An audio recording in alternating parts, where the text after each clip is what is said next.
で彼らはトラップを軽快に自分たちはこんな硬い真面目な格好をしてるけど、ミシンは設置した、縫製もなんとか曲がりなりにもできてきた、問題は洗いなんです。ビッグ・ジョンさんがあったからね、だからビッグ・ジョンさんは最初どうされてやろうかと思ったよ。はい、皆さんこんにちは。こんにちは。ボブソン尾崎です。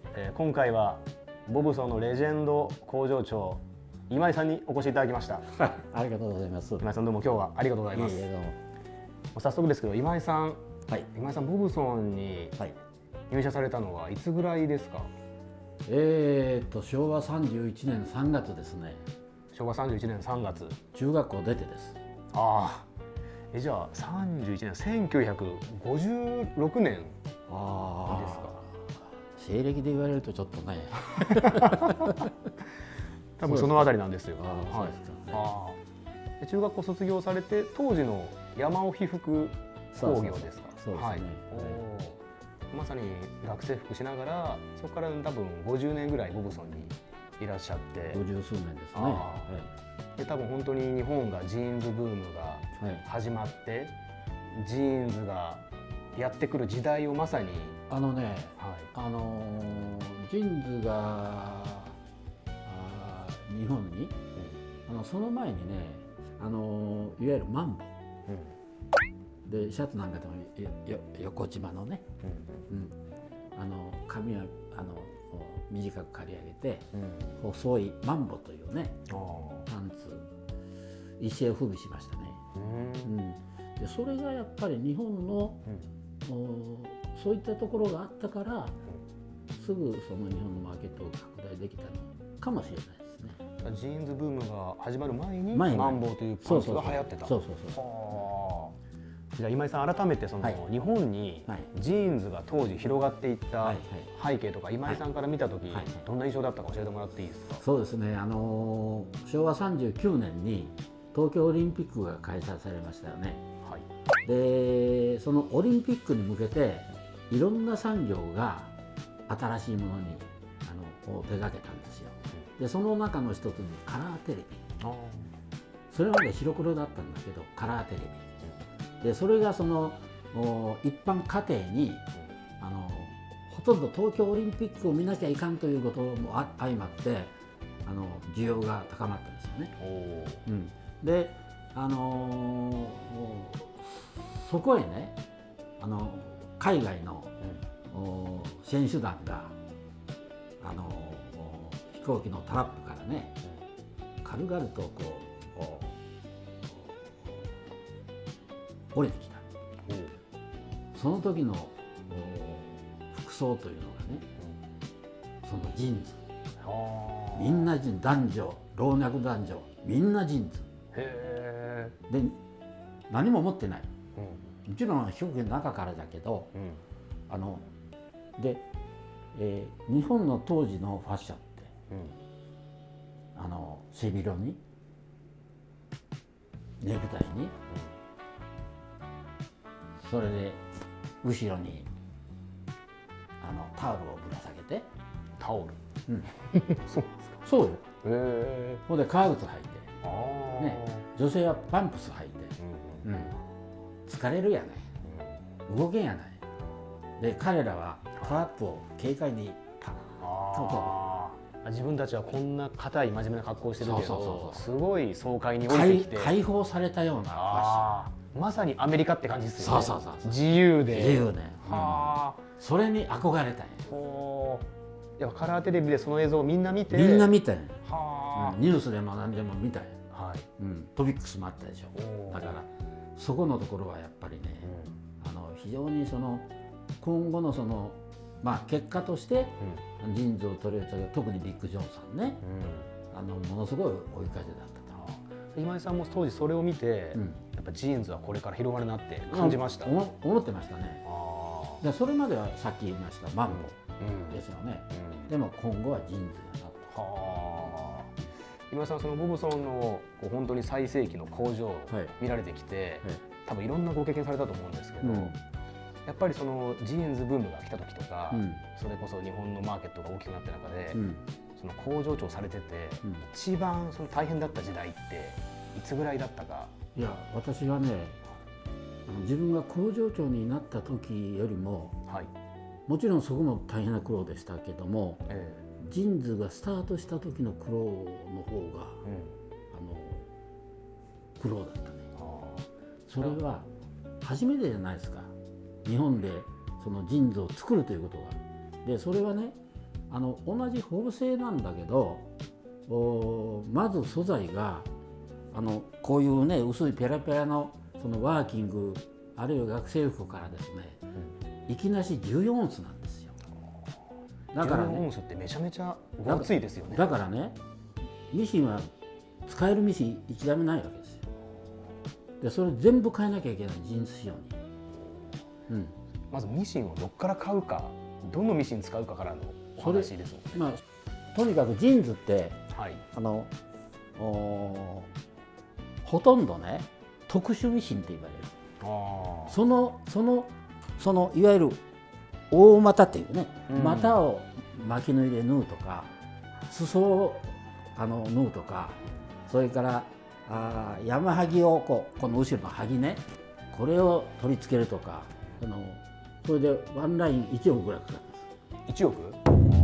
ワンラインって何個ミシンがね、30台ぐらいね。30台、しかも当時のお金で1億ですから、今で言ったらもっとですよね。ユニオンスペシャルを30台？いや、ユニオンスペシャルもあり、だからユニオンスペシャルでね、例えば帯付け、それから巻き縫い、というそういう重要なそのジーンズの、本当にジーンズのその仕様の重要な部分をユニオンスペシャル、それから本縫いっていうね、これはシンガーミシン。とにかくね、針は太い、糸も太いで、だから生地もごつい。そうするとね、ミシンいうのは前へ進むでしょ。あれなんで前へ進むか分かる？なんでですか？送り場って下にあるんですよ、ミシンの、押さえの下に、その山が大きい。それまで使ってた3倍ぐらいの山があるかな。この送りのね、こうギザギザ山があるんですよ。それがこういうふうに動くんですよ。これでミシン前行く。で上が押さえっていうんで押さえて、でごついから針がものすごく触れる。で針が下まで降りて上がるときに糸が膨らむ。そこにその本音で言えば鎌っていうね、でそこを針が通って目ができて見えるんだけど、その辺のミシンの調整も大変だし。いきなりそのミシンが手元にあったからといってジーンズをすぐ縫えるんですか、皆さん？それは慣れですね。それはね、縫う人はすぐ慣れてきます。ただね、ミシンの調整は大変だと。14オンスの生地を縫えるように。そう。ミシンは設置した、縫製もなんとか曲がりないでもできてきた。問題は洗いなんですよ。この日本でのそのジーンズっていうのは、100% 洗わなきゃいけないんですよ。でそれがなんでか、なんでと。硬いから。もちろん硬いからなんだけど、でもアメリカでは洗って出してなかったんですよ。やっぱ当時あれですか、百貨店とかで売ろうとしてたから、百貨店、それはお店とかの人から苦情が来るんですか、硬すぎると。いや、もう最初からね、つまりね、こういうことなんですよ。日本のジーンズって、最初はリーバイスとかね、中古品が入ってきた。なるほど。最初中古品内図されてしまったんですよ、日本は。中古品だから柔らかいの、もう柔らかいんだよ。当たり前だった。向こうで履き古しを、今でも日本でその中古品がものすごい盛況じゃないですか。それがもう昔からアメリカあったんです。なるほどね。そこがミソなの。だからリーバイスの中古品は柔らかいから、自分たちが作るジーンズも柔らかいのが当然だからそういうの履いてきてるから、要するに硬いやつは嫌われてしまうわけですよ。だから最初からもう洗って出そうと。洗うのも全くノウハウがないわけですよね。ノウハウない。それどうやってその洗うのでね、もうね、ワッシャーってね、洗い機があるんですよ、大きな。でこれもね、もともとそのクリーニング屋さんが扱ってた機械なんだけど、やっぱね、作りがやっぱり華奢なんですよ。だからその機械が持たない。でもね、もう3年経ってるわけですよ、ボブソンがやるときは。ビッグ・ジョンがジーンズ作ってから。だからビッグ・ジョンさんは苦労されたと思います、最初。なるほど。ボブソンは一応後発でそこに。そう3年後だから。それでもね、それでもまだなかったんですよ。つまりビッグ・ジョンさんが結構もう増産販売ももう倍でやられたからね、そういうその機械メーカーさんも大きなメーカーさんじゃなくて、そんなたくさんあるわけじゃないから、そうボンボンできないわけですね。香川の高松にそのメーカーさんがあって、そことつながってました。ビッグ・ジョンが先行でやってましたけど、今井さんはそこをボブソンで洗いするためにどう乗り越えていったんですか？そうですね、昭和町の工場にちっちゃい洗い場を作ってくれたんですよ、会社が。でそのボイラーを据えて、それでそのワッシャーもね、このくらいのねまあ20本ぐらい洗えるかなぐらいな。それでね、もう脱水機ももうこんなもんですわ。ちっちゃい。だいたいこんなもんだからね。でっかいですもんね。でっかいんだから。それもね、華奢やから、もうすぐ故障するしね。それでそれがね、仮にまともに動いてもね、生産に対して縫製品の量に対して洗いが追っついていかない状況、そこで、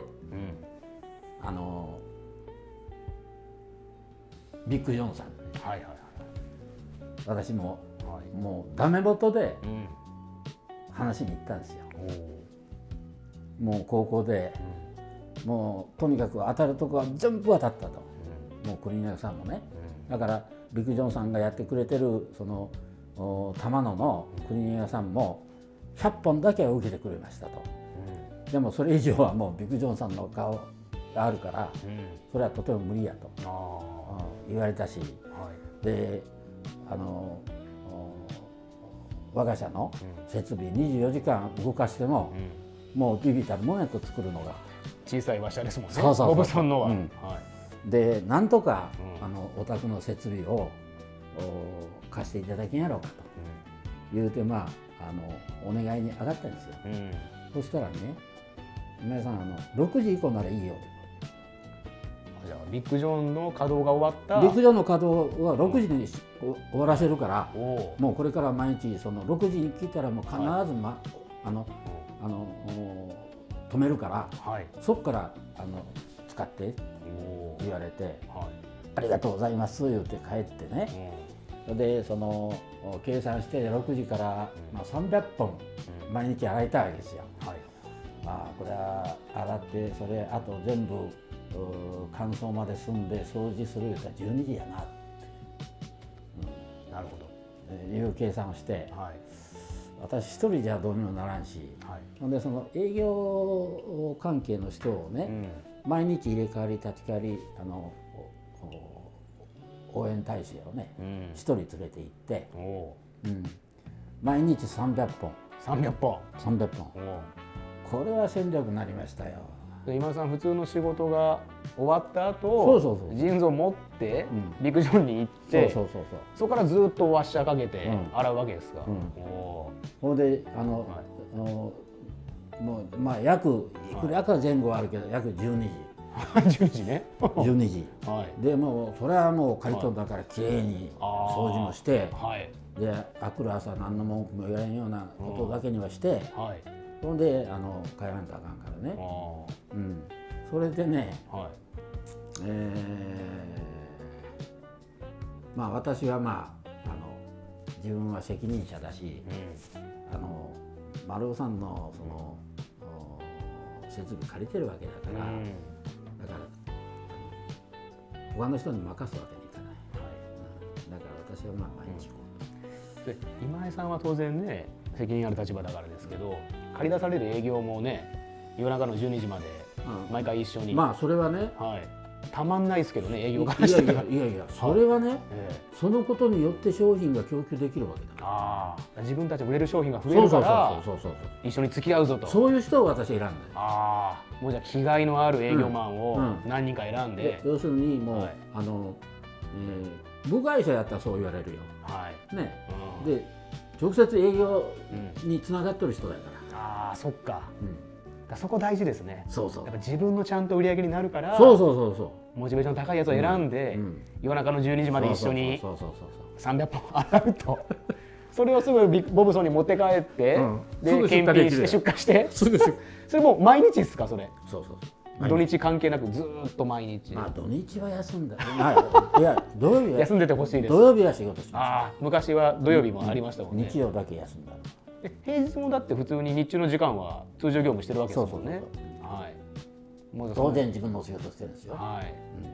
いやなかなか鬼のような時間でしたけど、やっぱそういう苦労してビッグジョーのワッシャーを借りさせてもらって、だからこれはもうね、本当にもうビッグジョーさんにはね、頭が下がりました。そのお金とかどうしたんですか？ビッグジョーの加工設備使うじゃないですか。いやそれはもうね、サービス。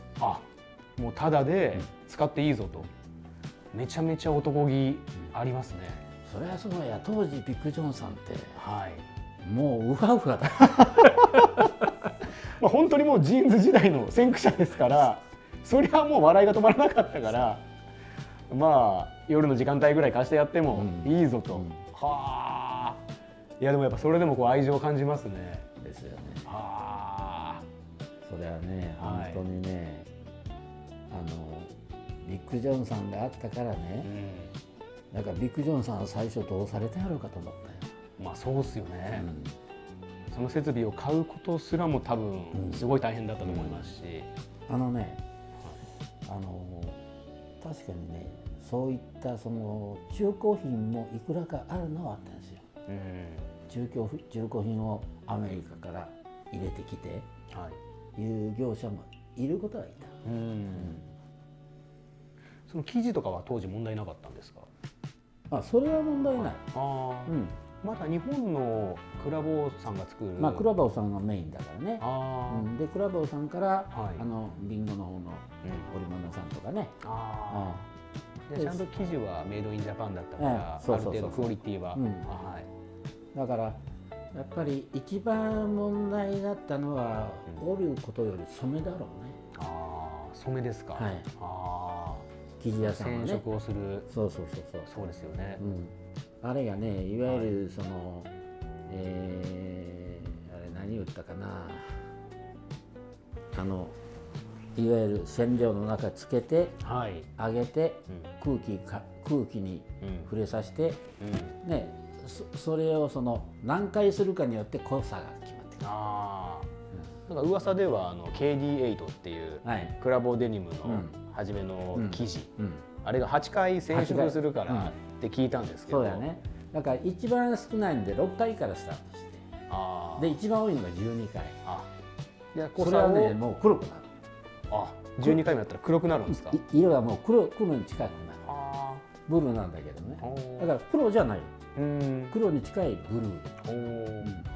それも当時売れてた生地の一つだったんですかね。だからだんだんね、いわゆる多様化になっていくじゃないですか。昔は14スのその8回のね、それ一つでよかったけども、だんだんやっぱり広がっていくと、やっぱりこう需要側もこんなんが欲しい、こんなんが欲しい、こんなんが欲しいいうことになるからね。でそこからやっぱり広がっていったんですよ。いやすごい面白い話ですね。裁断する人は指を切ったら一人前というふうに聞いたんですけど、それはね僕ね、付加価値っていう観点でいろんなそのファッション性を重んじてやるであれば、それだけその